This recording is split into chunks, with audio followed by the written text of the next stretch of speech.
der vierten Lektion, da hielt wir ab mit Reden von, dass Gott der Vater gibt Zeugnis, dass wir haben das ewige Leben in Christus. Und ich sehe in Tour, dass Gott der Vater und Gott der Sohn und Gott der Heilige Geist geben alle drei Zeugnis, dass wir sind gerat in Christus. Und so nu werden wir ein bisschen checken, was sagt Gott der Sohn. Und dann andere wieder, was sagt Jesus. Und der erste Ding ist, dass Christus starb in meine Städte. Nou, wir haben da auch von geredet, dass Gott hat einen stellvertretender Erlösungsplan. Dass Jesus in meine steht. Und so Jesus starb in meine steht. In 2. Korinther 5, 21. Gott mögt den, der von keinem Sinn wiss, in uns steht zu sehen, dass wir durch am vor Gott gerecht worden, so dass vor am gelten. Aber das ist ganz in Christus. So wir haben eine Gerechtigkeit in Christus, da habe ich auch von geredet, aber das ist so wichtig, dass wir das verstehen. Da wir nicht versuchen, selbst alle Dinge zu tun, oder selbst eine Gerechtigkeit zu Weg zu schaffen, irgendwie, dass Gott uns was annimmt. Wir haben das in Christus. Noch ein Ding, was die Schrift von Jesus sagt, ist, dass die Rettung ist nicht in unseren Worten oder Gerechtigkeit. Und so da haben wir auch von geredet, dass die Rettung ist in Christus allein. So wenn wir denken, dass Jesus sein Zeugnis, dass die Rettung ist in Arm. Jesus wird nicht sein gekommen, wenn ich mich selbst kann raten, oder wenn du dich selbst kannst raten. In Epheser 2, 8 und 9, das sind auch Versen, was wir alle gehört haben, aber das sagt, ihr seid durch Gott seine Gnade gerat, willst ihr glauben. Je glauben an Jesus Christus. Und so da werden sie gerat. Nicht wegen die Dinge, was wir tun, nicht wegen unsere Worten, nicht wegen, wir sind so eine gute Menschen, aber wenn wir schon im Himmel sind, wo wir können sagen, boah, ich habe so und so gut getan, du und sie auch hier. Wir sind alle gerat in Christus. Noch ein Ding, was die Bibel uns lehrt von Jesus ist, dass die Rettung ist bloß in der Person Christus und in sein Werk ein Geschenk von Gott. Das ist ein Geschenk von Gott. Nimm das an als ein Geschenk. Das ist Gott seine Gnade. Das hat nichts zu tun mit, was du getan hast oder nicht getan hast. Das hat zu tun mit, was du glaubst über Jesus. Apostelgeschichte 4,12, da habe ich auch davon geredet. Und du hast auch gesagt, keine Rettung willst wie Menschen, willst uns Menschen als unter den Himmel 16 umgegeben, durch wen wir können seilig werden. Und so wir haben Jesus Christus allein. Da müssen wir glauben. Die Bibel gibt uns Zeugnis durch den Heiligen Geist, oder das redet von den Heiligen Geist. Das sagt, der Heilige Geist heute der Geist der Wahrheit ist. Und so die Bibel nennt den Heiligen Geist den Geist von Wahrheit. Was immer er uns sagt, das ist so. Und so sagt, du als der Geist der Wahrheit ist, den die Welt nicht kriegen kann, willst du den nicht sieht und nicht kann. Jeder kann den willst, wie der wohnt in Jünd und wird mit Jünd sein. Na, das, was Jesus zu seinen Jüngern sagt in Johannes 14, vor er starb. Er sagt zu ihnen, ich will weggehen, aber der Heilige Geist wird kommen. Und er nennt ihn hier, dass der Geist der Wahrheit ist. Und so, wenn der Heilige Geist uns ein Ding sagt, dann ist es die Wahrheit. Das wird Gott sein Wort sagen. Noch ein Ding, was der Heilige Geist sagt, dass der Heilige Geist ist der Geist von Salbung. Das wird die Schrift den nennt. In 1. Johannes 2,20. Aber jünd hat Christus den Heiligen Geist gegeben, den je weiten die Wahrheit. So dass wir sind sozusagen gesalbt mit dem Heiligen Geist. Der Heilige Geist ist die Salbung. Und einmal, wenn wir Menschen mit Öl salben und so wieder, das ist ein Beispiel davon. Und weet je, der Heilige Geist wird genannt in der Schrift als Öl-Animal. Das ist die Salbung, was wir haben. Das ist eine Salbung. Und so das ist sehr wichtig, dass wir das verstehen. In 1. Johannes 2,27, da sagt dieses Stelle, aber je haben den Heiligen Geist gekriegt, und der lebt in jünd, und je haben das nicht nötig, dass jünd wer belehren muss. Was der Geist jünd lehrt, ist wahr, und nicht gelehren. Und so als er jünd lehrt, so bleibt in arm. So die Schrift ist klar, dass wir den Heiligen Geist gekriegt. Wenn wir an Jesus glauben, dann haben wir den Heiligen Geist. Und er wohnt in uns. Wir sind sozusagen getauft mit dem Heiligen Geist. Und Paulus sagt im Korintherbrief, dass der Heilige Geist tauft uns zu Jesus in Körper. So der Heilige Geist ist verwickelt bei unserer Erlösung. Wenn du denkst, dass du hast 3 Stufen. Eine Stufe ist dein Körper, eine Stufe ist deine Seele, eine Stufe ist die jässliche Stufe. Und weil der Heilige Geist wohnt in der jässlichen Stufe. Wenn du nicht ben hast, dann bist du tot Gott gegenüber. Aber das ist der Heilige Geist, was die Leben gibt. Und so der Heilige Geist, der ist wahr. Er sagt hier, dass der ist wahr, das ist die Wahrheit. Und so da haben wir davon geredet. Noch ein Ding, was die Schrift uns lehrt, ist, der Heilige Geist mir Gott sein Wort in unsere Horten ab. Und so wenn wir wollen Gott sein Wort verstehen, vielleicht einmal als wir können das nicht verstehen, aber wir sind Menschen, die immer unter Gott sein Wort sind, aber das ist, wenn wir niemals vernehmen. zoals wanneer niemals nicht die Uhren opgehen. En dat is de Heilige Geist, wat onze Uhren opmerkt. In Apostelgeschichte 16, 14, da sagt het zo steht. Eine Frau, die du horchen deed, wie Lydia, en Gottes verget Frühmensch van Thyatira, die met blijveroude Zeug handelt. Der merkt de haar dat hart op, dat zij erop achten deed, wat Paulus zegt. So de Heilige Geist merkt haar dat hart op. Dat zij horchen deed, en dat zij dat vernemen deed, wat Paulus haar zeggen deed. Nou, ik denk, wat de Heilige Geist deed, hij heeft ons Verständnis over Christus. En wenn du das nicht verstehen kannst, oder du hast vielleicht Zweifel, oder du kämpfst mit das wirklich Leben, dass du gerat bist, freu den Heiligen Geist, dass er dich was halten. Freu dass er was die leiden in das, und er wird dir das Wort Gottes offenbaren. In 1. Korinther 2, 12 bis 13, da lesen wir es steht, wir haben nicht diese Welt ihren Geist gekriegt, aber den Geist, der von Gott ist. Durch diesen Geist weit wie, was Gott uns gegeben hat, sodass der Heilige Geist, was uns dort lehrt und uns dort halb verstehen, was Gott uns gegeben hat. Das ist dort, wovon wir reden, nicht in wir, der uns die menschliche Weisheit lehrt, aber in wir, der uns der Heilige Geist lehrt. So leih wie die geistliche Wahrheit ut für Menschen, die den Heiligen Geist haben. So Paulus redet von sich selbst, er redet von seinem Predigen. Und er sagt, dass wir predigen dort, was der Heilige Geist uns schafft, und der Heilige Geist leitet ut. Der Heilige Geist merkt Menschen ihre Ohren auf, der Heilige Geist helpt Menschen dort verstehen. Er sagt wieder, wer sich Gott sein Geist nicht unterstellt hat und mit seinem eigenen Verstand urteilen will, kann nicht verstehen, was von Gott sein Geist kommt. Und das ist ein sehr, sehr wichtiger Punkt, wenn wir denken an dort verstehen, dass wir gerat sind in Christus. Aber wir reden von Heilsgewissheit. Wir reden von, tja, wir dort weiten, dass wir gerat sind oder nicht. Und so, freu den Heiligen Geist, dass er dir was aufdaten. Freu an, dass er deine Ohren was aufmerken, deine geistliche Ohren. Dass er wird die helfen verstehen, was Gott dir gegeben hat. Das ist vor allem Unsinn, und ich kann es nicht verstehen, lesen wir wieder. Und so, wenn wir uns auf uns selbst verlassen, dann ist das Unsinn für uns. Wir leben dort eine Leer ist, wir leben dort was gerutscht. Wir sagen, oh, dort können wir nicht weiten. Von dort werden wir nicht weiten. Und so ist es, wenn wir dort selbst versuchen zu verstehen. Aber wenn du an Jesus glaubst, aber du vielleicht die zweifelst über deine Erlösung, oder du kannst es nicht verstehen, freu den Heiligen Geist, dass er dir die Ohren aufmerken. Er sagt wieder, dass man einfach mit der Hilfe vom Heiligen Geist beurteilt worden. Wer vom Heiligen Geist voll ist, kann über alles urteilen, aber über arm kann keiner urteilen. Und so wird er redet von, dass der Heilige Geist, der Jeft uns klar hat. Und der Feind kann nicht kaum uns verdammen, wenn wir sind klar in den Heiligen Geist. Er sagt wieder, es steht in 1. Korinther 2, 16, dort steht geschrieben, wer hat gewiss, was der Herr im Sinn hat, oder wer kann am Ruth geben? Wir aber haben Christus sein Geist und haben seine Gesinnung. Und weet je, wenn das kämpft geistliche Dinge, das kämpft Dinge von Gott, dann können wir Menschen bloß nicht alles verstehen. Aber der Heilige Geist kann uns leiden, der kann uns helfen, dort verstehen. Noch ein Ding, was der Heilige Geist uns gibt, das Sicherheit. Er gibt uns Sicherheit im Hort, durch Gott sein Wort, dass wir Gottes Kinder sind. Und so wir haben in dieser Klasse gecheckt, Gott sein Wort, besonders die Fargen, was sehr klar merken, dass wir sind Gottes Kinder durch den Glauben an Jesus Christus. Aber in Römer 8, Vers 15, 16, der Schrift Paulus steht, je haben nicht ins Glauben Geist gekriegt, dass je ihn fürchten mochten. Je haben einen Geist gekriegt, durch den Gott ihn annimmt als seine Kinder, und je am anrufen als Futter, lieber Futter. Der Geist selbst gibt unseren Geist das Zeugnis, dass wir Gott seine Kinder sind.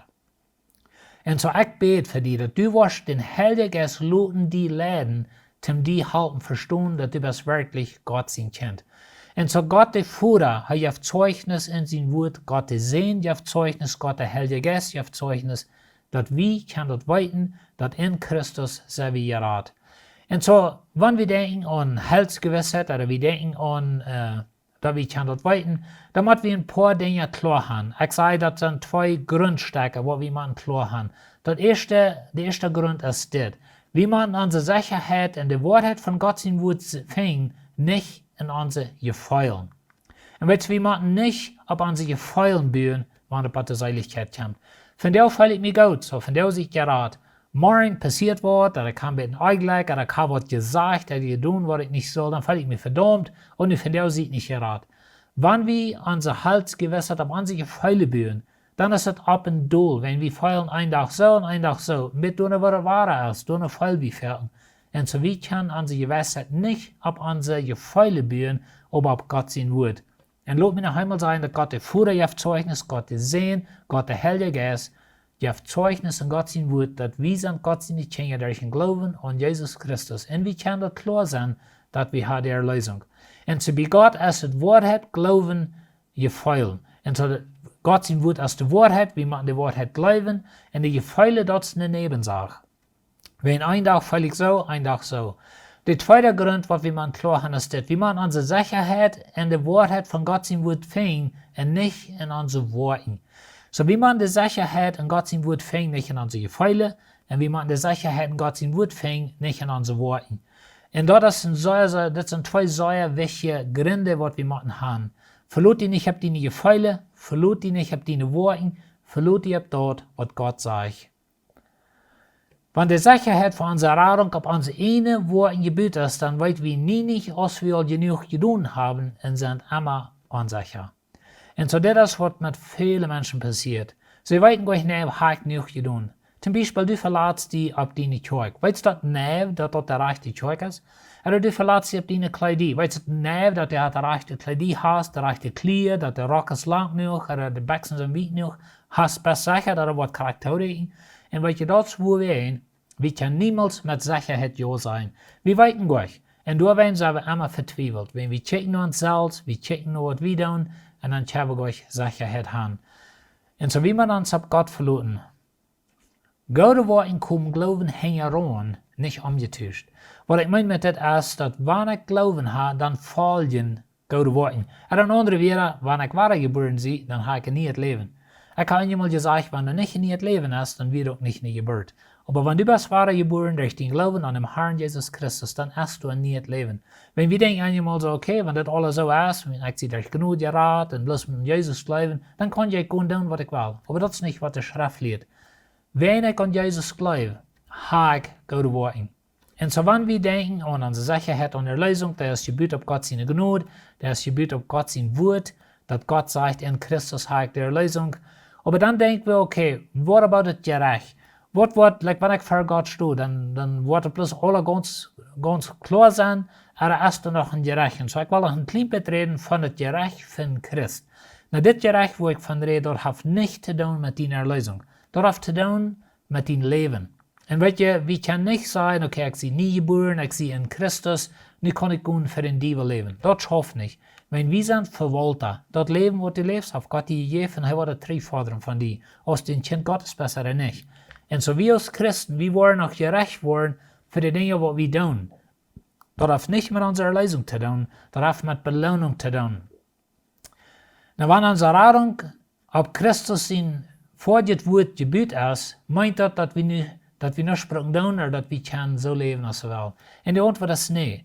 Ich kann euch will das Leben leben oder den Feind herumgehen. Und weißt du, wenn ich wirklich wiedergeboren bin, dann würde ich das nicht mal wollen. Ich glaube einmal, wenn dort die nächste Frau ist, was ich frage, okay, wenn ich durch genug gerat bin, dann kann ich nicht gut in so ein Leben leben, als ich will, dann kann ich trinken, drogen, was immer ich will. Wenn dort mein Denken ist, das ist ein Zeichen, dass ich noch wirklich wiedergeboren bin. Und so, wir sind Verwalter. Wir sind verantwortlich für Gott. Und so, das Gerecht von Christ hat zu tun mit Belohnung, nicht mit Erlösung. In Johannes 3,18 sagt es steht, wer an Abend läuft, wird nicht gerecht worden. Wer aber nicht läuft, er soll gerecht, weil er nicht an den Namen von Gott sein einzigen Sinn läuft. Das sind gerecht von Erlösung oder nicht Erlösung. Und so, wenn du an Jesus läufst, dann gehst du dort gerecht in den Stich, was du wird bestimmen, als du selig warst oder nicht. Wenn die Namen als ein Lebensbuch bin. Er sagt wieder in Johannes 4,24, ich sage in der Wahrheit, wer mein Wort hört und den gleift, der mich geschickt hat, haft er ewige Leben und ich habe nicht in das Gerecht, aber es vom Tod zum Leben gekommen. Und so das sagt das Gerecht, was er redet von, als ich selig war oder nicht. Aber er sagt ganz klar, wenn ich an Jesus glaube, dann gehe ich das Gerecht in den Stich. Und so das Gerecht auf die selig warst, dort bestimmst du hier, als du an Jesus glaubst oder nicht. Aber wenn wir für Gott stehen, dann wird er uns noch rechten, wenn uns leben. In Offenbarung 20, da haben wir, was wir einmal sagen, die große witte Thron gerecht. Und das sagt uns das. Und ich sag, einen großen witten Thron, in den, der boven saht. Himmel und Erd flohen weg von ihm, und wir nicht mehr zu finden. Und ich sag, der dort ist klein und groß für Gott in den Thron stehen. Und da werden Beker aufgemerkt. Dann merkt die dort, dass das sind Beker. Weet je, dort bij den grote Wettertron dus een beker. En die beker werden opgemerkt. En dan zegt het dit. Dan wordt nog een buik opgemerkt en dat weer het levensbeek. So, er zijn twee soorten van beker.